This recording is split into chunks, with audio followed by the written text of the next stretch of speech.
J'aimerais qu'on parle une seconde de ce qu'a dit Nicolas Sarkozy. Il a lui aussi pris des positions dans les colonnes, cette fois, du journal du dimanche. Alors, plusieurs enseignements à l'issue de cette interview, notamment son avis sur le RN. Il dit « Combattre le Rassemblement national comme s'il n'avait pas changé serait une erreur grossière ». Qu'est-ce qu'il veut dire par là, Frédéric? Est-ce qu'il est en train de dire que le RN, finalement, c'est pas si mal?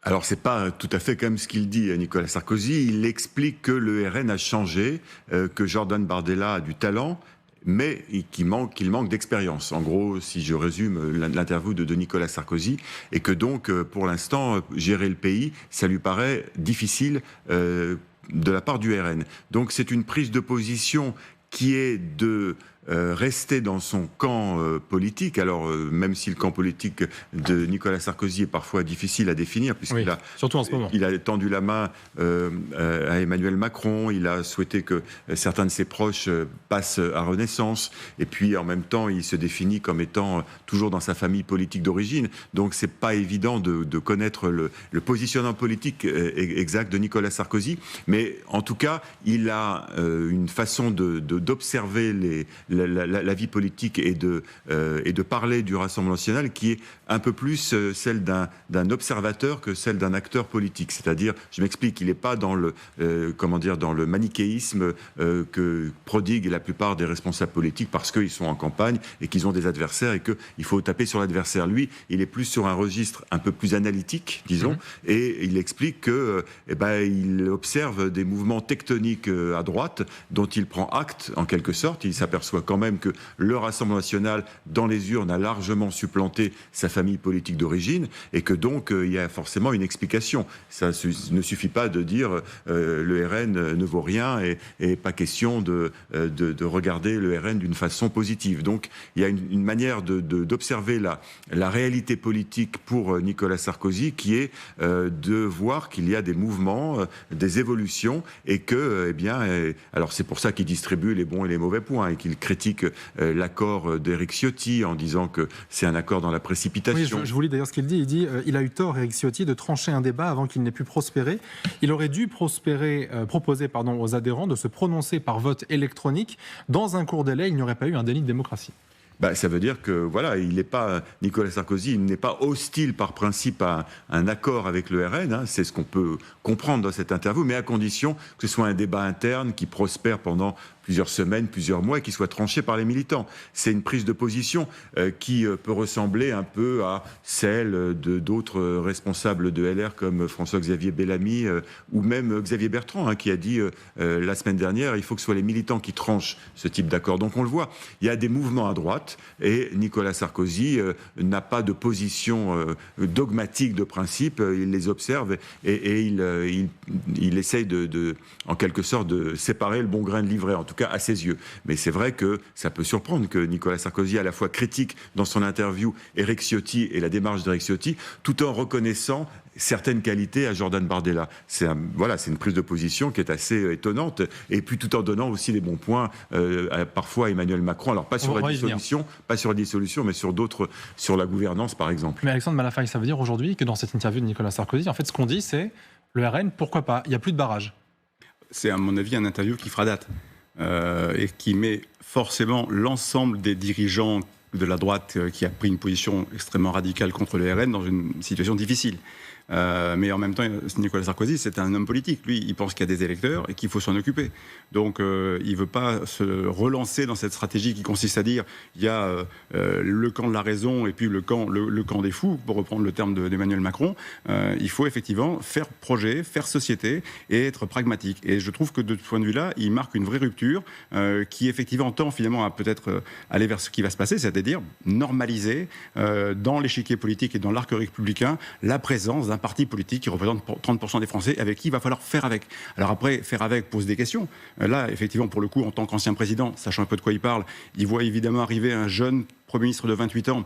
Il dit, est-ce que c'est raisonnable ? Est-ce que c'est possible? Mais le président de la République, lui, s'est pas posé la question quand il nomme un Premier ministre de 34 ans. Oui. Parce que globalement, même s'il y a un peu d'expérience gouvernementale de la part de Gabriel Attal, ça reste quand même très jeune pour exercer de si hautes responsabilités. On compare d'ailleurs souvent leurs deux profils, hein, oui, avec Jordan Bardella. Oui. Voilà. Alors après, il y en a un qui a exercé des fonctions de député européen, qui s'est préparé depuis des années, l'autre qui était aux affaires. Voilà, mais globalement, on est sur des profils. Bon, donc là, pour les Français, de toute façon, c'est plus le sujet. Pour les Français, le sujet fondamental, c'est d'avoir envie de passer à autre chose, parce que ceux qui sont aux affaires n'ont pas réussi à délivrer depuis des années. Ceux qui sont aux affaires ont dit et n'ont pas suffisamment fait. Je prends l'exemple des agriculteurs. Les agriculteurs disent aujourd'hui, on nous a promis il y a plusieurs mois les aides de la PAC, on les a pas. Voilà. Donc, c'est pas possible de faire de la communication politique rassurante sur des bottes de paille, et puis après vous dire que dans la vraie vie, ça, vous n'avez pas ce qu'on vous a promis. Et donc, cette déception-là, elle construit effectivement le narratif qui permet de donner envie aux Français de dire, après tout, on passe à autre chose.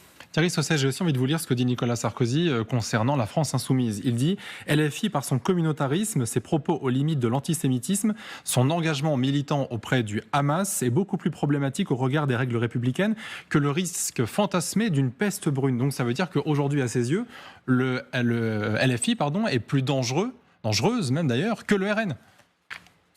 Écoutez, je crois Nicolas Sarkozy fait un constat assez clair. Il dit d'une part que le Rassemblement national n'est pas prêt, n'a pas l'expérience, n'est pas mûr pour exercer le pouvoir, donc il n'y a aucun doute sur ses positions. Il s'est toujours d'ailleurs opposé à eux, mais il est bien obligé de constater les évolutions de l'électorat, mais il ne les partage pas. Et en même temps, le retour au programme de 81 de l'Union de la gauche, toutes les folies économiques et financières qui ont failli conduire à l'époque la France à la faillite, il est bien obligé de constater aussi que ce serait désespérant pour le pays. Et au fond, on aura besoin de voix demain, notamment d'ailleurs si nous rentrons dans une crise politique. Parce que quand le président de la République a dissous, il ne s'est pas rendu compte, lui c'est un joueur.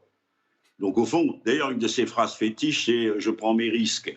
Eh bien oui, il a pris un sacré risque. C'est-à-dire à l'époque, il pouvait penser qu'il y aurait une gauche désunie et que le second tour serait équilibré. Aujourd'hui, au fond, vous avez deux forces qui vont dominer largement les seconds tours et vous avez le risque d'une dissolution du bloc central. Elle sera en partie évitée parce que des candidats sont implantés, heureusement, et en conséquence de quoi ce bloc central ne va pas disparaître, mais il est menacé. Et en conséquence de quoi vous allez avoir besoin de voix équilibrées comme la sienne, qui consiste à dire arrêtez de diaboliser le Front National. De toute façon, il y a des dizaines de millions de Français qui votent pour eux. Je veux dire, travaillez les idées, faites de la pédagogie, allez au fond des problèmes. Ce qui n'a pas marché hier ne marchera pas mieux demain. Alors, vous avez qualifié Emmanuel Macron de joueur. On va revenir sur cet élément dans un instant parce qu'on a aussi quelque chose à vous montrer à ce sujet. Mais d'abord, quand même, il y a aussi la question de Nicolas Sarkozy en lui-même. Est-ce qu'aujourd'hui, Magali Vicente, est-ce qu'il est encore très écouté, notamment à droite, alors dans sa famille certainement, mais en tout cas dans la droite plus large et même peut-être au centre, est-ce qu'il est encore entendu et attendu ? Il est écouté, certes, on le voit bien, puisqu'il est souvent arrivé aussi en appui. Emmanuel Macron l'a sollicité. Il intervient souvent. On ne peut pas nier les qualités de leadership. Et Nicolas Sarkozy a toujours porté une vision pour la France. Et il a ce côté, en fait, rassurant dans la vision en fait, qu'il a toujours souhaité porter.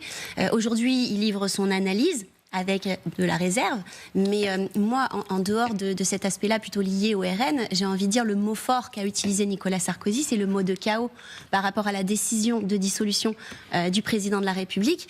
Et là, j'ai envie de dire, c'est ce mot-là, à mon sens, qu'il faut relever, parce que effectivement, Monsieur Sausset disait, il prend des risques, c'est un joueur.